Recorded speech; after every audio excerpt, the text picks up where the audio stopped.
Sir, এই যে মায়া। আমি কিছু জানি না বাবু। কথা বাড়াবেন না। কতদিন কাজ করছেন?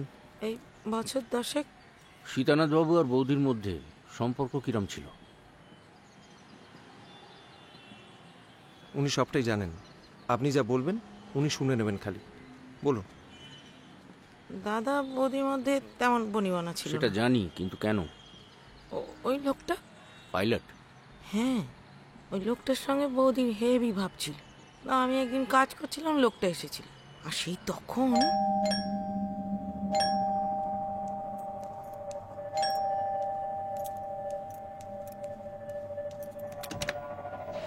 এই কোথায় রে, শুয়োরে বাচ্চা কোথায়?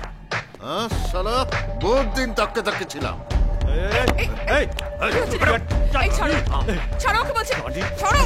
আমার ফ্ল্যাটে ঢুকে বেলা শালা কুত্তা করবো।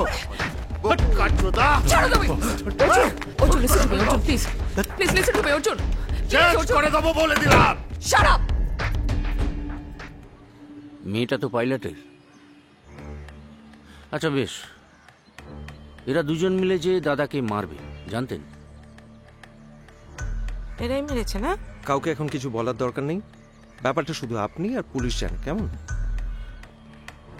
হ্যাঁ, ওই কিসব কথা বলছিল কিভাবে সরানো যায়। কদিন আগে?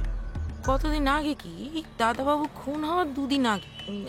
আমি রান্নাঘর থেকে কাজ করে বেরোচ্ছি, তখন দেখি। তা ঠিক জানি না, তবে টাকা নিয়ে তুমি চিন্তা করো না, আমরা দুজনে মুক্তি তো পাবো, তাই না? লোক আমার হাতে আছে, ও ঠিক কাজ করে দেবে।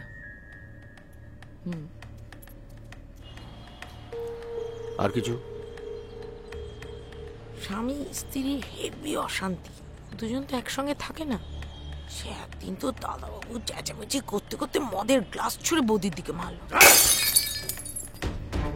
কমলিনী আমার আর অর্জুনের মেয়ে, তুমি কে কথা বলার? তুমি তো কথা বলছো।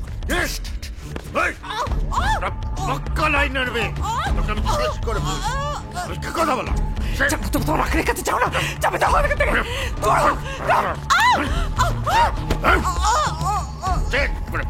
দাদা, দাদা ছেড়ে দিন দাদা। বেড়ে এখান থেকে, একদম গলায় পাত তুলে দাও। তোমাকে আমি দোকতে দোকতে মার।